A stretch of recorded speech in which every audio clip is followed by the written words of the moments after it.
हाँ, तो question number 20 in the figure find the value of intensity of current. चित्र में, ये चित्र बना हुआ है, इस फिगर में विद्युत धारा की तीव्रता इंटेंसिटी ऑफ करंट आई का मान ज्ञात कीजिए। 1 एम्पियर, 2 एम्पियर, 3 एम्पियर, 4 एम्पियर, ये विकल्प है। आइए हम लोग लगाएं, देखें। हम देख रहे हैं कि यहाँ ये एक सेल है, इससे आई एम्पियर की धारा निकल रही है और ये आकर के यहाँ 3 हिस्सों में बढ़ जा रही है। फिर ये तीनों मिलकर के फिर यहाँ आई एम्पियर हो जा रहे हैं। ये 3 प्रतिरोध है, 3 रेजिस्टेंसेस हैं। यह है, मान लीजिए यह है R1, R1 बराबर 5 ओम, R2 दूसरा प्रतिरोध है 10 ओम, R3 बराबर है 30 ओम। चलो आई का मान ज्ञात कीजिए। इस सेल के सिरों का विभवांतर है 12 वोल्ट। तो जो सेल के सिरों का विभवांतर हुआ, यही ये जो रेजिस्टेंस है, इनके सिरों का भी विभवांतर कितना हो जाएगा? 12 वोल्ट। ये भी हुआ। इन दोनों बिंदुओं का, अगर ये मान लीजिए ए पॉइंट है, ये बी पॉइंट है, तो ए और बी बिंदुओं के बीच का विभवांतर भी 12 वोल्ट हुआ। यह इतनी दूर यहाँ माना जाता है कि यहाँ कोई विद्युत धारा नहीं खर्च हो रही। ये कनेक्टिंग वायर्स हैं, ये कनेक्टिंग वायर्स में विद्युत धारा कोई नहीं खर्च होती है। माना यह जाता है कि बैटरी का यह सिरा यहाँ ए पर जुड़ा हुआ है, ये ऋण सिरा ये बी पर जुड़ा हुआ है, ये कनेक्टिंग वायर माने कुछ नहीं। आइए देखिए कैसे हम लगाएंगे। पहले हम इन तीनों तारों का प्रतिरोध निकाल लेंगे, समतुल्य प्रतिरोध यानी इक्विवेलेंट रेजिस्टेंस। तो मान लिया हमने, हम जानते हैं इक्विवेलेंट रेजिस्टेंस किसे कहते हैं? 2 या 2 से अधिक, 1 से अधिक तारों, 1 से अधिक प्रतिरोधों के स्थान पर अगर हम कोई एक प्रतिरोध लगाएं और कुल वोल्ट और कुल धारा का मान ज्यों का त्यों रहे, तो हम कहते हैं कि वो उसका इक्विवेलेंट रेजिस्टेंस हो गया। जैसे फिर से दूसरा फिगर देखिए, ये है, ये वही सेल है, इसका विभवांतर सिरों का है 12 वोल्ट, ये पॉजिटिव सिरा नेगेटिव है बैटरी का। आइए इन तीनों रेजिस्टेंस के स्थान पर, इन तीनों प्रतिरोधों के कंडक्टरों के स्थान पर हम केवल एक प्रतिरोध लगाएंगे। मान लिया इनका समतुल्य प्रतिरोध R ओम है, ये R ओम। पहले हम R ओम की गणना करेंगे, वोल्टेज डिफरेंस मालूम है, फिर हम विद्युत धारा I की गणना कर लेंगे। आइए देखिए, पहले हम इनका क्या निकालेंगे। ये चूंकि समांतर क्रम में, समांतर क्रम संयोजन किसे कहा जाता है? ऐसा संयोजन समांतर क्रम संयोजन कहलाता है जिनके सिरों के विभवांतर तो समान हो लेकिन धारा का मान भिन्न भिन्न होता है।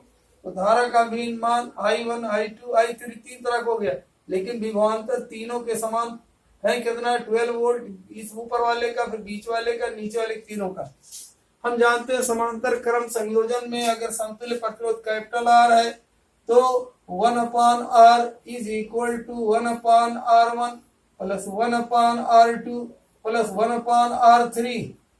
ये अवयवी प्रतिरोध है, R1, R2, R3 कंपोनेंट।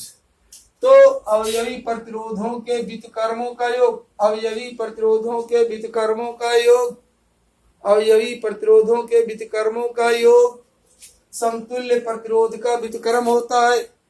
समतुल्य प्रतिरोध का, समतुल्य प्रतिरोध हो गया, इसका व्युत्क्रम होता है। इस फार्मूले पे हम लगाएंगे, कहेंगे या R1/R is equal to 1/5 plus 1/10 plus 1/30 is equal to R1/R is equal to, अब क्या करेंगे, 5, 10 और 30 का एलसीएम लेंगे, लघुत्तम निकालेंगे, हो गया 30, 5 छक 30, 6 एकन्यम 6, 10 तिया 30, 3 एकन्यम 3, 30 एकन्यम 30, 1 एकन्यम 1, या 1/R इज इक्वल टू 6 3 9 1 10/3, 10/30 बराबर हो गया 0 0 कट गया 1/3। हम जानते हैं 1/R इज इक्वल टू 1/3 हो गया। अब हम क्या देखते हैं, हम समीकरण के दोनों पक्षों को व्युत्क्रम कर दें, दोनों पक्षों के साथ समान व्यवहार करें, इनके मान में कोई अंतर नहीं पड़ता। तो हम करेंगे, इसको व्युत्क्रम कर दिया तो हो जाएगा R/1 बराबर 3/1, या हम क्या कहेंगे या R बराबर 3 ओम, तो समतुल्य प्रतिरोध आ गया 3 ओम। क्या हो गया? 3 ओम आ गया। अब हम क्या कर सकते हैं? आई का मान निकाल सकते हैं। अब हम क्या लगाएंगे? ओम का नियम लगाएंगे, अकॉर्डिंग टू ओम्स लॉ। अब लिखेंगे हम according to Ohm's law, according to Ohm's law. Ohm के नियम के अनुसार हम जानते हैं V is equal to I R, V is equal to I R, V is equal to I R, या I is equal to V by R. ये R इधर आएगा, नीचे चला जाएगा। V बराबर है 12, R बराबर है 3, इज इक्वल टू हो गया 4 एम्पियर। क्या हो गया? 4 एम्पियर। कौन सा विकल्प? D is correct. अब आइए देखिए क्वेश्चन नंबर 21। क्वेश्चन नंबर 21, इन दी फिगर, चित्र में रेजिस्टेंस या प्रतिरोध R का मान ज्ञात कीजिए। ये चित्र है, इलेक्ट्रिक सर्किट है, विद्युत परिपथ है, जिसमें देख रहे हो I एम्पियर की धारा जा रही है। दो प्रतिरोध है, ये मान लीजिए R1 है, ये R2 है। R1 बराबर 20 ओम, R2 बराबर 8 ओम। दोनों में समान धारा बह रही है, लेकिन इनके सिरों के विभवांतर भिन्न भिन्न है।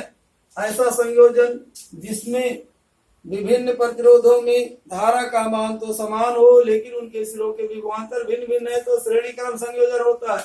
श्रेणी क्रम संयोजन में समतुल्य प्रतिरोध पहले हम निकालेंगे, ये इक्विवेलेंट रेजिस्टेंस। इक्विवेलेंट रेजिस्टेंस किसे कहते हैं? दो या दो से अधिक तारों के स्थान पर एक ऐसा तार जोड़ा जाए, ऐसा प्रतिरोध जोड़ा जाए कि कुल धारा और कुल विभवांतर ज्यों का त्यों रहे। ये हो गया, इस तरह से हम कहेंगे ये समतुल्य प्रतिरोध R हो गया। ये बैटरी ज्यों की त्यों है, इसका कितना है? विभवांतर 6 वोल्ट। धारा का मान नहीं मालूम है, I का मान, R का मान भी नहीं मालूम, R हम लोग निकाल लें। हम जानते हैं श्रेणी क्रम संयोजन में समतुल्य प्रतिरोध अवयवी प्रतिरोधों का योगफल होता है। श्रेणी क्रम संयोजन में ये समतुल्य प्रतिरोध इक्विवेलेंट रेजिस्टेंस अवयवी प्रतिरोधों कंपोनेंट रेजिस्टेंस का क्या होता है? योगफल होता है। इसको उल्टा नहीं करना है। क्या हो जाएगा? 20 प्लस R, कैपिटल R, ये इसको R डैश हम लिख दे रहे हैं, ये R है। 20 प्लस R, ये क्या हो जाएगा? समतुल्य प्रतिरोध होगा। ये श्रेणी क्रम में जुड़ा हुआ है, तो श्रेणी क्रम में, क्योंकि धारा का मान समान है। अब ये है 6 वोल्ट, I का मान है 0.25, I का मान 0.25 एम्पियर। अब अगेन हम इस पर फिर लगाए according to Ohm's law. Ohm's law कहता है V is equal to I R. क्या कहता है? V is equal to I R. R का मान निकालना है, हम क्या निकालें? आई आर डैश यहाँ कर दीजिए, ये समतुल्य प्रतिरोध R डैश। अब I के जगह पर हो जाएगा 0.25, R dash is equal to V। R dash ये क्या हो जाएगा? आई आर। R डैश की जगह पर हम क्या लिखे हैं? आई आर डैश की जगह 20 प्लस R लिख दीजिए, 20 प्लस R।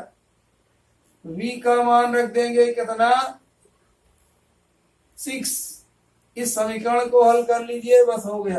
क्या हो जाएगा? अब इसको हल कीजिए। अब देख लो, ये गुणा है एक में, तो ये गुणा है, ये इधर आएगा, बटा के नीचे हो जाएगा। 20 plus R is equal to 6 upon 0.25। हल कीजिए। या क्या करेंगे हम? अब देखिए, या इसको रहने दीजिए। 20 प्लस R 0.25 से 6 में भाग देना। 0 से भाग कभी नहीं दिया जाता है, इसको पूर्णांक बनाइए। कैसे पूर्णांक बनाएंगे? 2 अंक 0 नीचे है, तो 100 से ऊपर गुणा कर दो, 100 से नीचे भी गुणा कर दीजिए। ये 6.00 समझो है, तो 0 के 2 स्थान आप नीचे बढ़ा दिया, 25 हो गया। 2 स्थान यहाँ आगे बढ़ाइए तो 600 हो गया। फिर लिखेंगे आप 20 plus R is equal to 25 से भाग दीजिए। 25 दूना 50 और 10 60 हो गया 100। 25 चौका 100। फिर कहोगे या R इज इक्वल टू 25 है, ये दो पद थे, दो टर्म्स थे, ये 20, ये +20 था, इधर आके हो गया -20।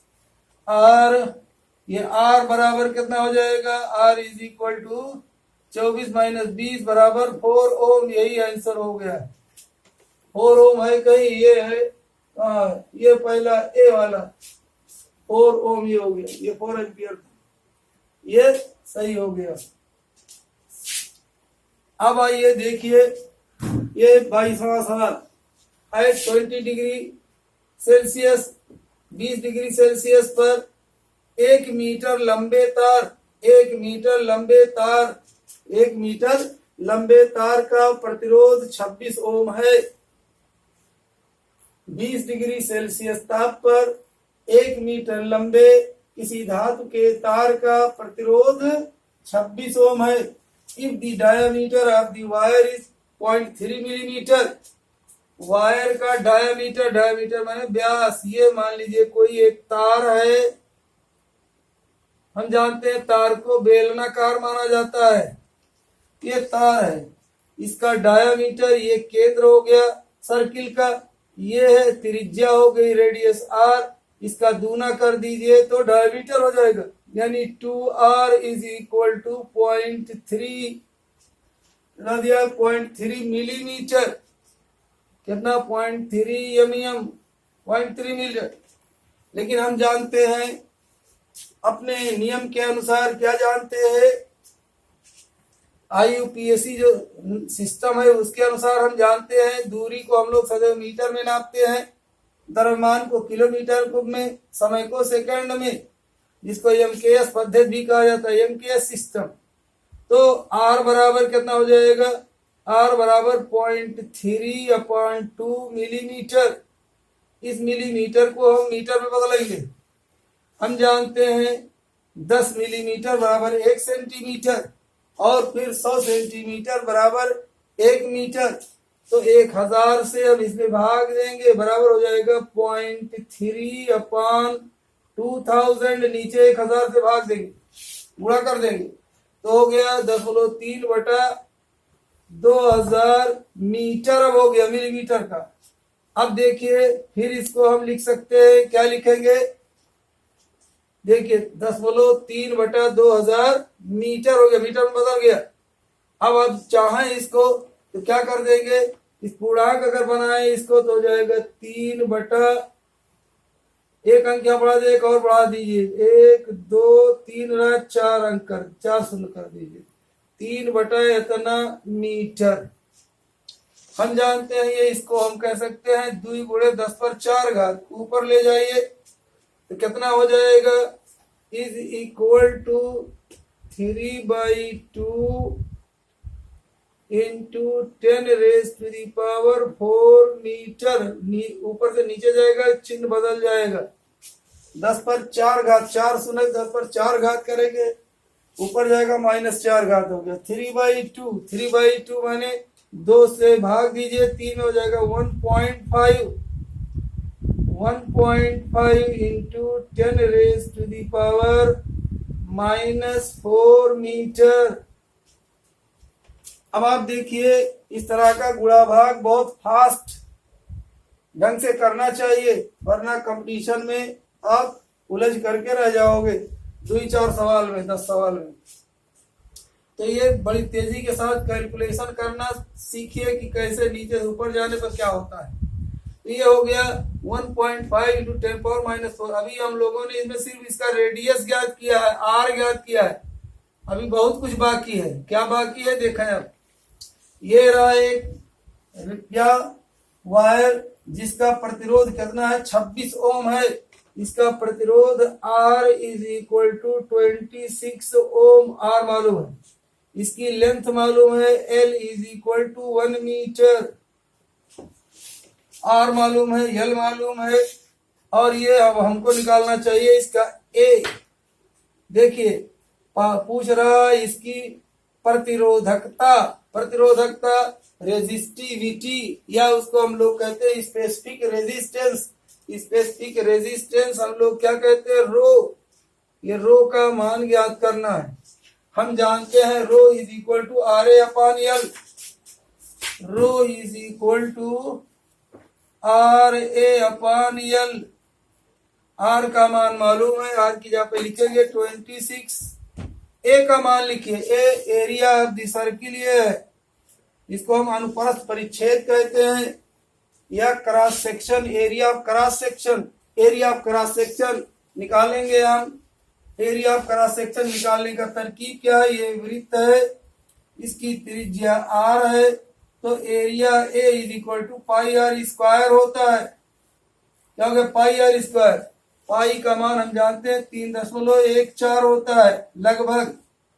पाई माने 22/7, 22 ने 7 से भाग दे 3.14 आता है। आर बराबर है, मालूम है कितना, 1.5 इंटू 10⁻⁻⁴ का होल स्क्वायर इतना है। यानी इसको 2 बार आप लिखोगे, कितना हो जाएगा ये। अब हम इसमें इसका मान रख दें, एक ही जगह पर ये रखेंगे, क्या है 3.14 इंटू 1.5 का स्क्वायर करोगे, 1.5 गुणे 1.5 यानी 15×15=225। 15×15=225, 2 अंक पर दशमलव हो गया, 2.25 हो गया। 10 पर ऋण 4 घात का वर्ग करोगे, 10 पर ऋण 4 घात गुणे 10 पर ऋण 4 घात, 10 पर ऋण 8 घात हो गया। ये हो गया अपान एल। एल कितना है, एल है 1 मीटर, ये हो गया। अब इसको आप कैलकुलेट कर लीजिए, यही आंसर हो जाएगा। अब कैसे आप कैलकुलेट करेंगे, गुणा भाग कीजिए। गुणा भाग नहीं कर पाओगे तब भाई ये 10 पर ऋण 8 घात, इसको तो वैसे रहने दीजिए, इनका गुणा कीजिए।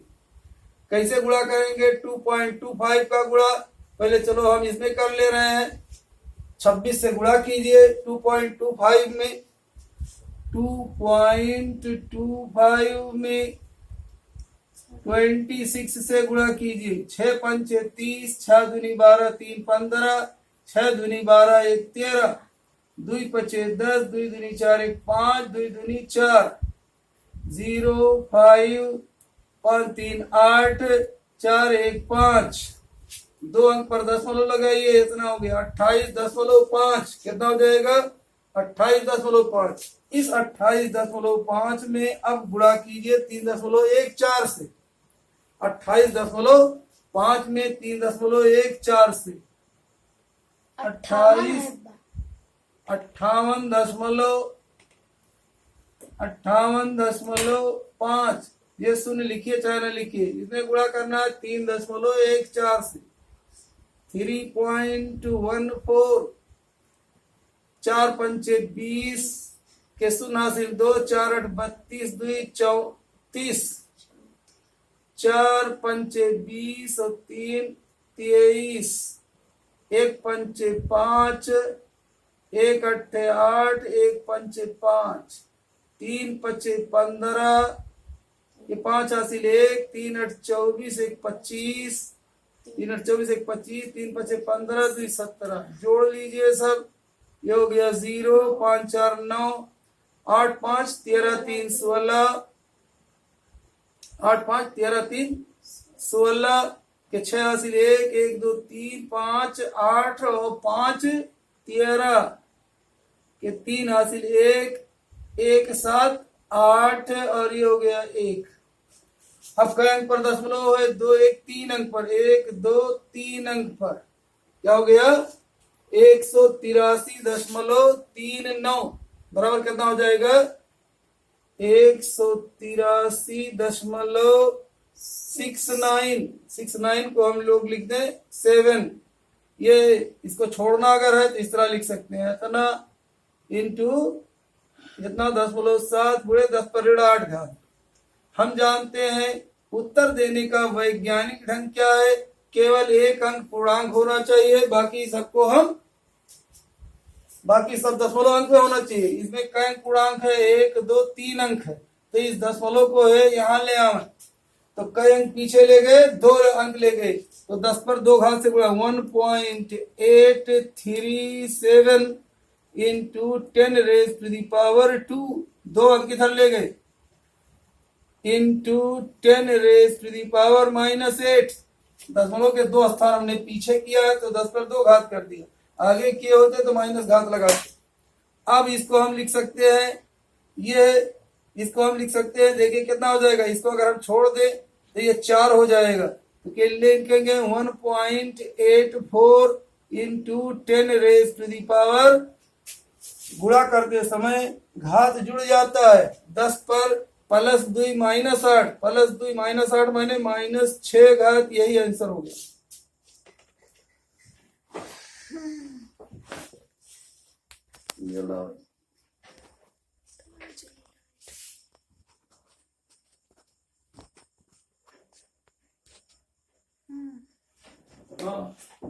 कौन सा विकल्प सही है इसमें? 1.84 इंटू 10 पावर 6, ये विकल्प बी यही सही है।